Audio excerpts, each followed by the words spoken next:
Mes chers frères et sœurs, approchez-vous, écoutez la voix de votre pasteur. Aujourd'hui, je ne viens pas seulement vous parler d'une tradition, mais d'un danger qui guette votre âme au moment même où vous pensez célébrer le Christ. Nous voici au seuil de la Semaine sainte, ce moment où la place Saint-Pierre se pare de vert, où vos mains s'élèvent pour agiter ces branches d'olivier et de palmier.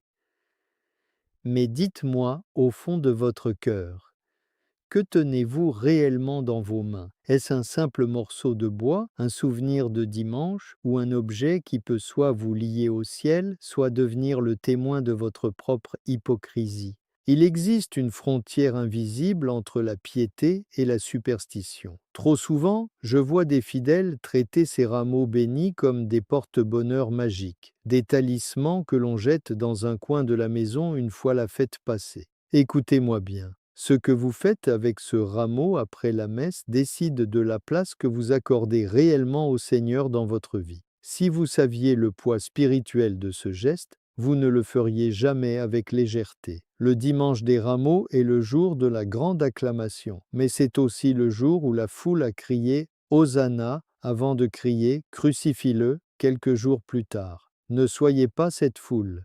Dans ce récit que je partage avec vous, je vais vous révéler les 7 erreurs que la plupart d'entre vous commettent sans le savoir. Des erreurs qui transforment une bénédiction en une simple habitude vide de sens, ou pire, en une offense à la passion du Christ. Pourquoi est-il interdit de jeter un rameau à la poubelle? Pourquoi le placer derrière un crucifix sans prier est un acte de mondanité spirituelle? Je veux vous aider à protéger votre foyer et votre foi. Restez avec moi, car ce que je vais vous confier sur l'usage sacré de ces branches changera votre manière de vivre cette semaine sainte. Ne tournez pas le dos à cet avertissement, car le rameau que vous tenez aujourd'hui sera le témoin de votre fidélité demain. Commençons par la première erreur, celle qui semble la plus innocente, mais qui est la plus profonde. Entrons maintenant dans le vif du sujet, là où la lumière de la foi doit dissiper les brumes de nos habitudes. Regardez ce rameau que vous avez ramené chez vous. Où l'avez-vous placé? Est-il coincé derrière un cadre, jeté sur un buffet, ou trône-t-il fièrement au-dessus de votre lit? Mais surtout, posez-vous cette question brutale, pourquoi est-il là? Mes chers amis, je vais vous dire une vérité qui risque de vous surprendre, peut-être même de vous déranger. Si vous gardez ce rameau parce que vous pensez qu'il va porter chance à votre maison ou chasser le mauvais œil, alors vous ne tenez pas un signe chrétien, vous tenez une amulette, vous tenez un talisman. Vous êtes tombé, sans même vous en rendre compte, dans le piège de la superstition, cette forme de mondanité qui vide l'Évangile de sa substance. C'est ici que réside la grande confusion de notre époque. Nous avons soif de protection, nous avons peur de l'avenir et nous cherchons désespérément des objets magiques pour nous rassurer. Mais l'Église n'est pas un magasin de magie. Le rameau n'est pas une patte de lapin ou un fer à cheval. L'erreur fondamentale, celle que je vois se propager comme un virus silencieux, c'est de croire que la branche possède un pouvoir intrinsèque, une force occulte qui agirait par elle-même, indépendamment de votre relation avec Dieu.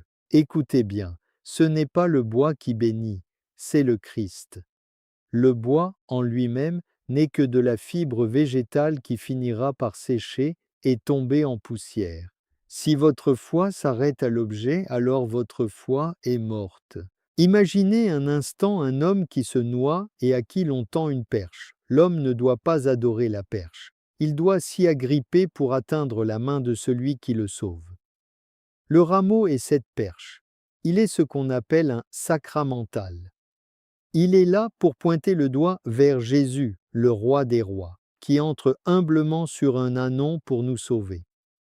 Si vous embrassez le rameau mais que vous n'ouvrez pas votre cœur à la miséricorde du Christ, vous agissez comme ceux qui ont applaudi Jésus le dimanche pour l'oublier le lundi. Vous transformez un symbole de victoire spirituelle en une idole verte. La superstition est une insulte à l'intelligence de la foi. C'est croire que Dieu est une machine où l'on insère un objet béni pour obtenir un résultat. Non, Dieu est une personne, Dieu est un Père qui vous aime.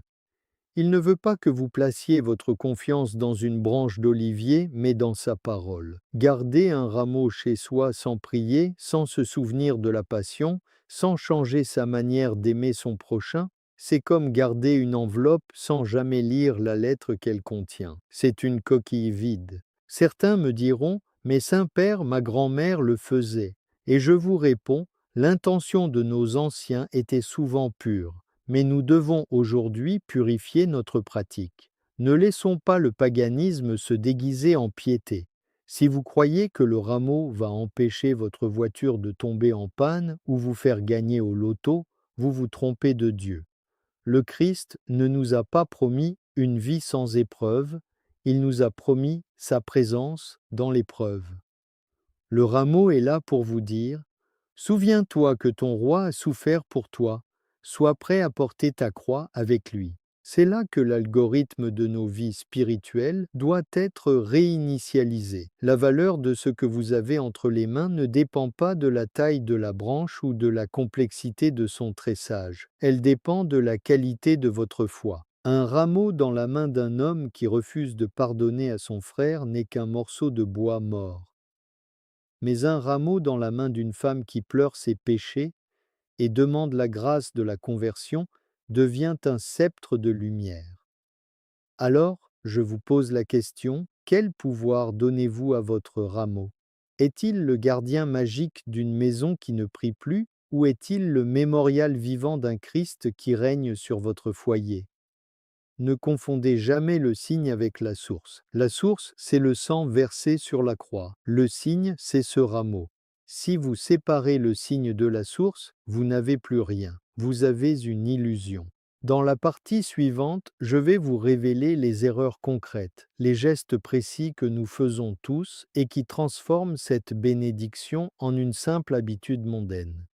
Restez très attentifs, car ce que je vais dire sur la manière de disposer de vos anciens rameaux va radicalement changer votre vision du sacré. Ne partez pas, car la vérité sur votre sécurité spirituelle est en jeu. Mes chers amis, nous arrivons maintenant au moment de vérité. Si vous voulez vraiment que ce dimanche des rameaux ne soit pas une simple parenthèse dans votre vie, mais une véritable source de bénédiction, vous devez examiner vos actes.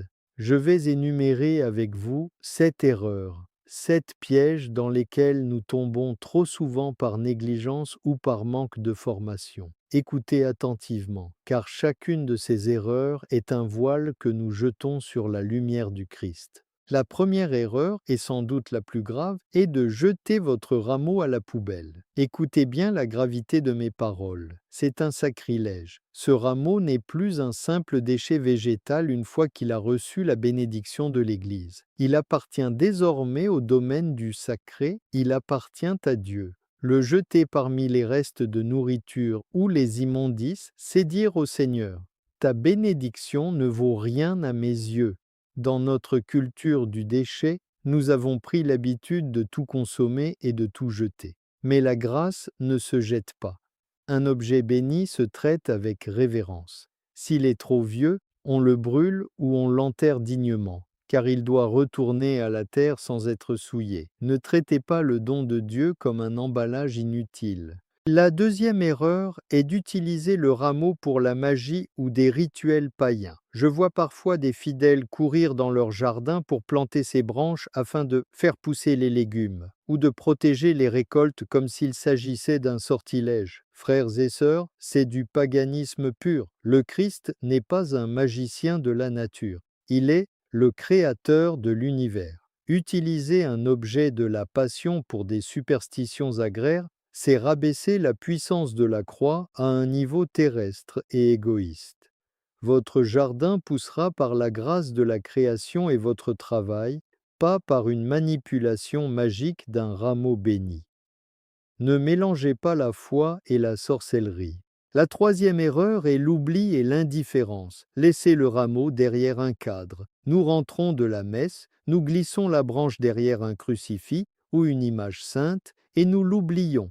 La poussière s'accumule, les feuilles tombent une à une et jamais, durant toute l'année, nous ne posons un regard de prière sur lui. C'est la poussière spirituelle. Le rameau devient un objet de décoration morte. Mais le Christ n'est pas un bibelot. Si ce rameau n'appelle pas votre regard à la prière au moins une fois par semaine, il ne sert à rien. Il n'est qu'un témoin de votre paresse. Réveillez votre foi chaque fois que vous passez devant lui. La quatrième erreur est le mercantilisme, vendre ou acheter des rameaux bénis. On ne vend pas le don de Dieu. La grâce la grâce du Seigneur est gratuite.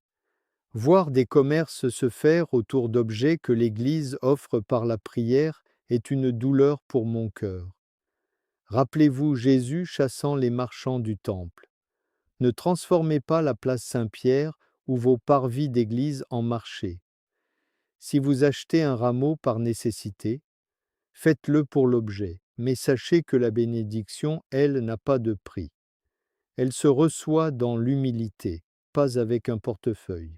La cinquième erreur est le piège de la vanité esthétique. Je vois des tressages de plus en plus complexes, de véritables œuvres d'art faites avec les feuilles de palmier. C'est beau, certes, mais si vous passez plus de temps à admirer la technique du tressage qu'à contempler la croix de Jésus, vous avez tout perdu. La vanité s'immisce partout, même dans un brin de verdure. Le rameau n'est pas là pour montrer votre talent manuel, il est là pour montrer votre soumission au roi des rois. Ne laissez pas l'esthétique étouffer la spiritualité, que la forme ne cache jamais le fond.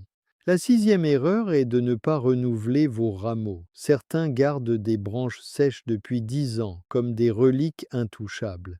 Mais la vie chrétienne est un cycle, une marche constante. Ne pas participer à la nouvelle liturgie des rameaux, c'est refuser de renouveler son alliance avec Dieu.